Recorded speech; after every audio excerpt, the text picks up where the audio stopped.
Aloha, I'm Felicia Miller Johnson, and I conduct work life video interviews with career professionals that become an all intuitive conversation.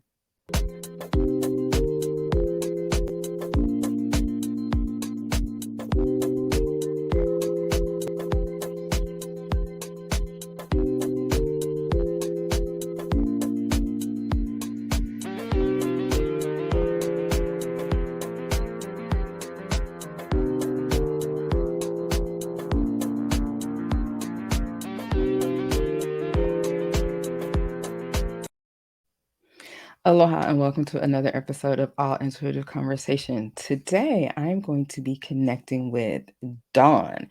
So, Dawn, let's add her to the screen. Aloha, Dawn. Hi, Felicia. Thank you so much for having me. It is a pleasure to connect with you today. As we talked about, it was evidently divine connection for us to connect on this particular day. So, let's get into it and figure out more about that. So, where are you right now? Where are you calling from? I live in Los Angeles. Ooh, Los Angeles. How did you wind up in Los Angeles? You from That's Los a Angeles? story. I grew up in Ohio. I went to New York for a semester at college, and then I went to New Mexico for a year. Was not my thing, and I always loved the beach, so I moved to California when I was 17, and I never left. Wow. Okay. So it was the beaches. It was the beaches. It's the weather. You can't beat the weather here. I love it. Yes. Okay. Why not Florida? It's a little bit more humid, but I do like the beaches better in Florida, so that might be my next chapter. Okay. So another part of already one part of a journey is a young lady that's on this travel and she's got her luggage and she's journeying. Um, Ooh, so confirmation. so tell me more because like clearly you already are. So yeah, because like I said, it was just like why not Florida? So okay, so right now you're in California and Los Angeles. So when I was looking at your wow, okay, when I was looking at your profile on LinkedIn, um, there's a picture of you. I'm assuming that's you, with a little boy. Tell me about that story. What's the story behind that Um, picture? ooh.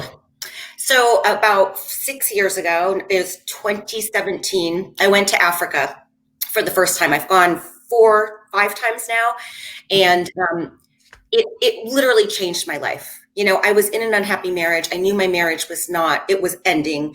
It gave me the courage to step out and to be Dawn, to see myself as myself.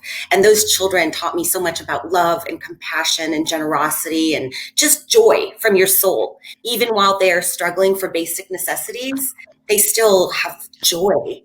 And I look Mm, at our lives and my life, and I'm like, we're so unhappy in the Western world, but we have so much. So it's mm, really made me like super grateful about everything I've had, and it literally changed my life. okay. So, because I was just drawn to it, you seemed it's interesting, attached because he was really much attached to you. And then of course the card that came out was this attachment. But what you were also sharing a story about was you were saying about your divorce, and that's kind of like she's chained to this little pole thing Mm. here. But she also has this mask that she seems like she is no longer wearing, that she has moved from that. Um, the other thing about it was is that it was kind of dark. And what led to me is let me ask you this question first before I go on. Do you know what your name means? I don't. Okay. So the meaning of your name means the first appearance of light, daybreak. Oh, you're gonna make me cry. Tell me. That's how I want to be in the world. I want to show up as light. And for children who need light in their lives, mm, I love getting to be that person. That's the journey that you're you're going on. Because this picture started off with there's this light, but it's still nighttime, but there was more of a light compared to this. Um, and that is your namesake. Because even in your, because I noticed another thing as well, even on your LinkedIn profile picture, there is this cast of light on you. And it was like, so that's what kind of made me, go and look up your name. I was like, oh, it literally means that the first appearance of light and daybreak. So with that, tell me more about your desire and wanting to work with the kids and wanting to be this light example. What does that look like for Dawn? I, I've struggled my adult life, my childhood life is not feeling like I was worthy or valuable or I had anything to really contribute of significance to the world.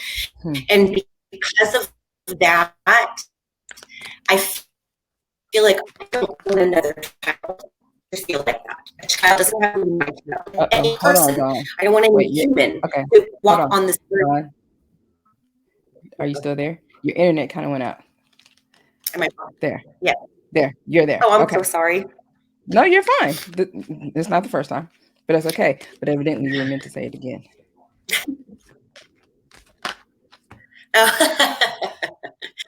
Yeah, I don't want anyone to walk this earth and feel like they don't matter and that they're not important and that they don't have something valuable to bring.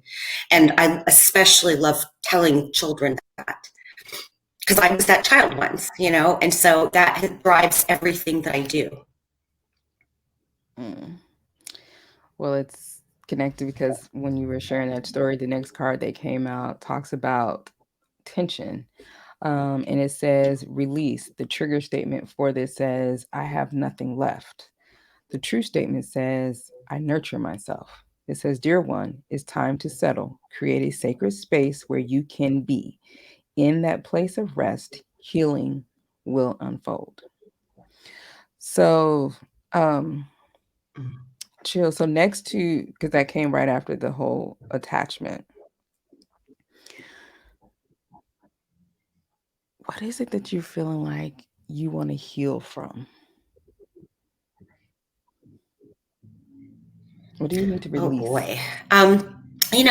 Well, I still struggle with setting boundaries and learning to say no. Those are things that I still have to be conscious of in my life. And I think, again, that comes from like a deep rooted unconscious level of, not loving yourself enough and not feeling that you're valuable. But as I go through this journey, more and more, I'm starting to understand that and let some of that go and reprogram that subconscious need to like always please people and always like be of service, overly being of service. I believe we should all be of service. Yes. Um, it's really near because you have attachment, you have release, and then the next card that came out was again another like holding of something of a chain here, and then another one here, and it's talk about the grief. So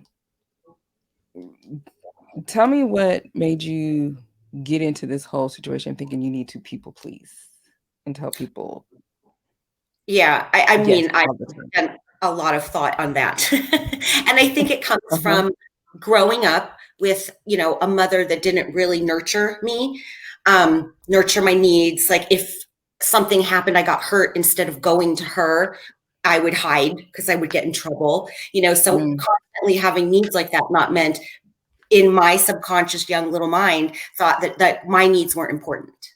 mhm. Mhm. Um, definitely have a message now. It's time to be empowered. So the next one that came out was this whole looking over your shoulder, the past of your history of that person. Like, what's that fear? Yeah, they're encouraging you to let that go. The whole in the dark. Again, she's walking in the light. He's in the dark. The person that's behind her, but it's like you absolutely are empowered to go forth and do that. Um, what is still it still keeps coming back a little bit more. What do you think is still keeping you chained to that old belief? I don't know. I don't know. I think it's a work in progress. I am getting better, but I Yes. do need reminders to push me into that because it's outside my comfort zone. So tell me about that comfort zone. What's comfortable for you? Mm. Just being of service. Like, I guess I always felt like I had to earn my place in the world, but just because I'm here, I have that. That's a divine right that we all come onto this earth with. I still, struggle with that back and forth. But doing the work that I do and being able to see myself doing things, and accomplishing things, that's helping me feel more, again, worthy and valuable. Okay, that's it.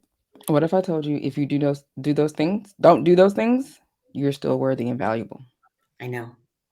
I know. I know mentally it's still, that subconscious part that you have to jiggle a little bit.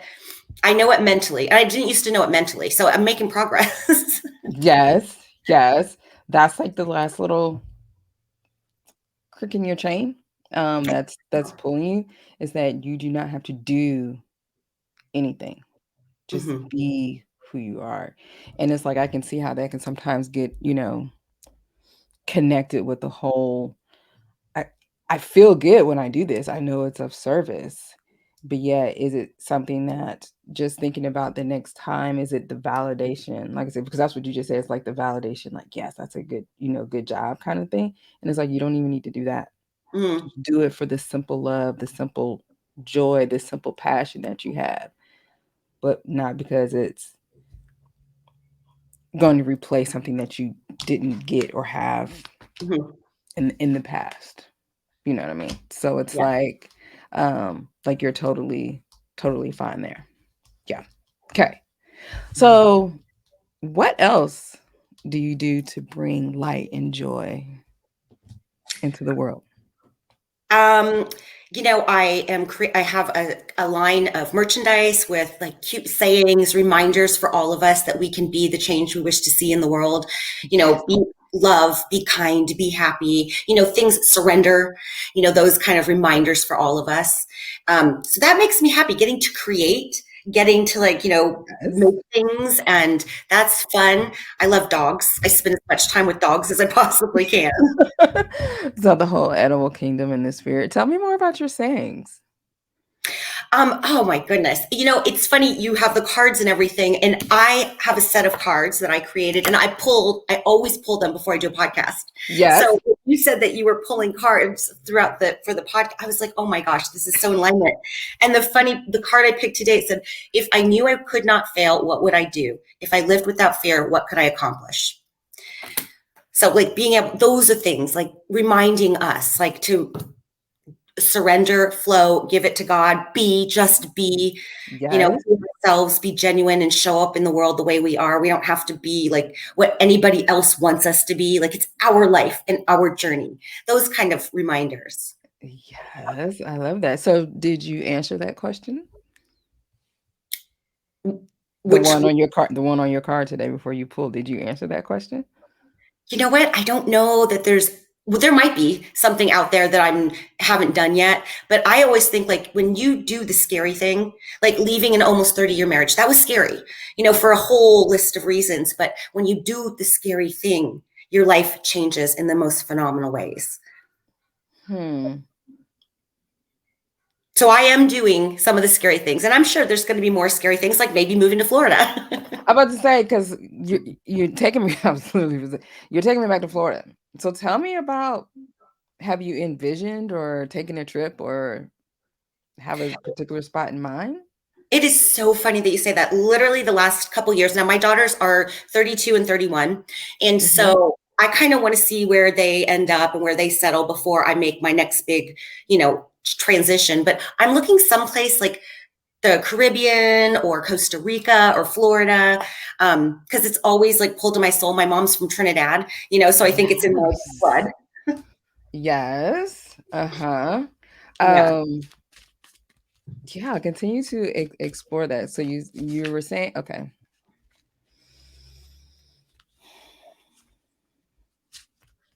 Okay. So you mentioned your daughters. Mhm. They are, pivotal. I hear what you're saying. Pivotal point in our lives, right? What would you say if you made that decision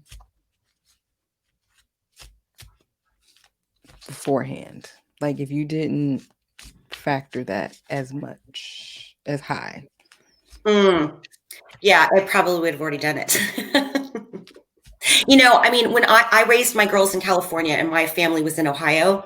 And so when my girls have children, if they have children, like I don't want to be that grandma that never gets to see them.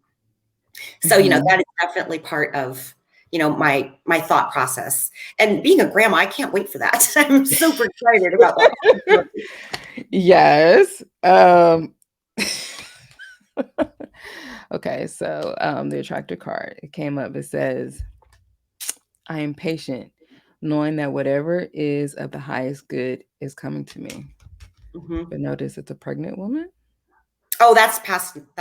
Oh, and my daughters. Oh my God. Okay. So just be patient. Like I said, it's a mother, um, daughter. I'm not saying either one of them is pregnant right now, but evidently when you were talking about pregnancy, just Yep. just be patient on that. But it's like also continuing the whole. I'm feeling like still be empowered. It's going back to still be empowered and knowing that where you want to go, where you want to live, whatever the case may be, you will see your future grandchildren. Like that's still going to be I mean, we have planes, buses, Yeah. we Yeah. have all these different things, right? To connect with that. So evidently is a message with that. And now, okay, so I'm back to the first appearance of light and daybreak. Mm, okay. So tell me, like I said, it's been 31, 32, and they're wanting to go back to when you had your girls and they first entered the world. What fond memory did you have for both of them? Oh my God. You know what? Being a mom is the best thing I could have ever done. And I didn't think I wanted to have children, but I had them very young. So it Mm, wasn't like I was in my 30s and then finally had them. yes. But I just was like, I didn't know you could love something so much. I loved my dogs so much. And then I have this creature that I just birthed out of my body. And it's just like that love is nothing like it. Mm, I mm-hmm. loved raising them. They're 16 months apart, so they were almost like twins, and they are still super close. My relationship with them it's the best thing I've ever done. That's beautiful. Well, it's definitely your energy. It definitely seems to be a high point in that and encouraging you. Um, just continue to just be involved in their life. Okay. So every picture that has been pulled here is a woman like by herself. But in the empowerment one, like I say, you might be like this whole fear or something like that. So do you like okay, this is okay, Emmanuel. Whenever okay. You can just say anything. Um, so do you date?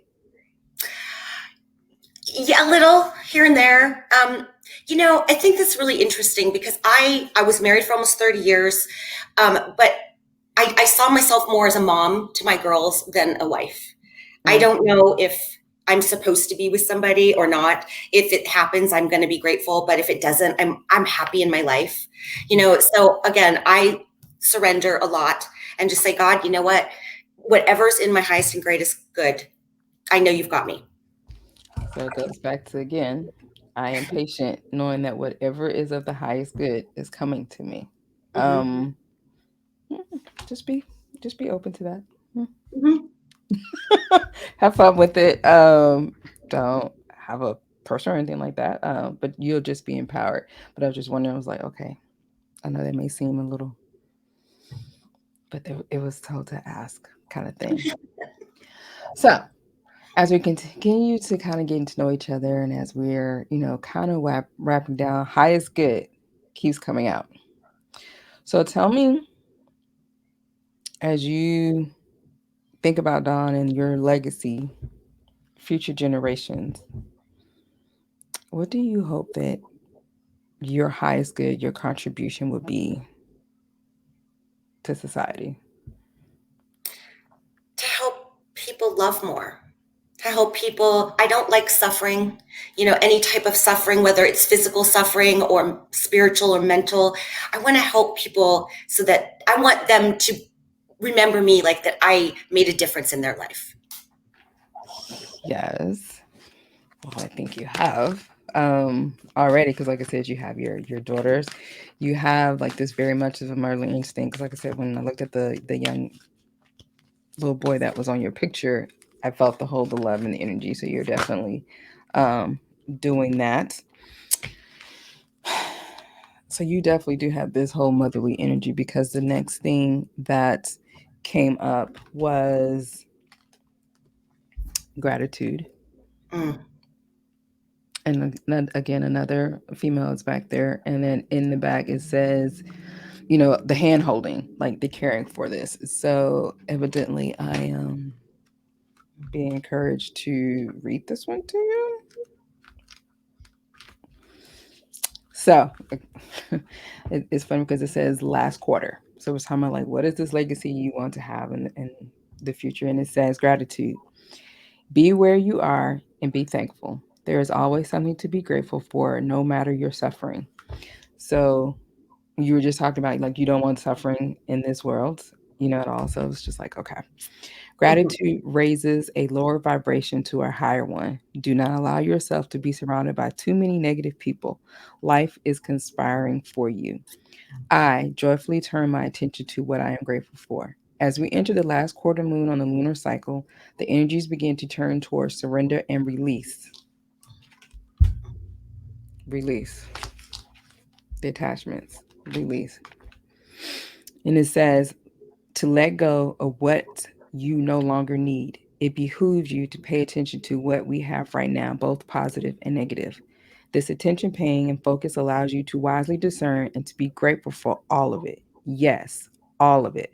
Because the nasty stuff, the stuff that is making us suffer right now, is already happened, and we can take wisdom from this. However, now is going to talking about the waxy moon, crescent four and dark moon are going to sort that for you. And okay, that makes sense. Okay, going back to the whole darkness thing here, but the light. And what we have left is the good stuff, and frankly, most of it is going to be great. Take some time out in this moon to list a few things you feel grateful for, will raise your vibrations and banish any resistance you're having to ditching old outmodeled patterns. Doing this will also turn your powerful focus away from a story that you may have started to believe of everything going wrong or that life does terrible things to you. Gratitude is a balancer. In fact, it is normally tips to the scales of the positive.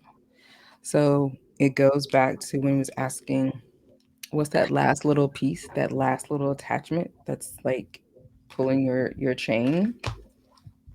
Continue with your act of gratitude. With that, continue to be patient and know that everything is coming, and that you are definitely living out your love and the passion, and what you're bringing to society is a beautiful thing. Gratitude. Thank you. I Yeah. truly believe that gratitude gets us through everything. Even when I lost my dad, one of my first thoughts was, at least I got to have my dad my whole childhood. I had a dad. Mm, I had a good dad, so even as I was grieving him, I was able to say, well, I got to talk to him mhm. the day before he died and say, I love you. That was my last word to him. So I was grateful for that. So I can always find something to be grateful for. Yes, we'll continue that path. It's serving you well. It is a part of your story, uh, but your ultimate legacy is going to leave this whole gratitude and appreciation for what you have contributed to society, and that's pretty cool. So, Dawn, Oh, thank thank you you, so much Felicia. You're so welcome. Thank you for having this all intuitive conversation with me. And thank you for those that joined us live, Clarice and Shanta, for bringing your energy to this. If you are interested in having a reading with me, I do this privately as well. Feel free to reach out to me. And until we all connect again, this has been an all intuitive conversation.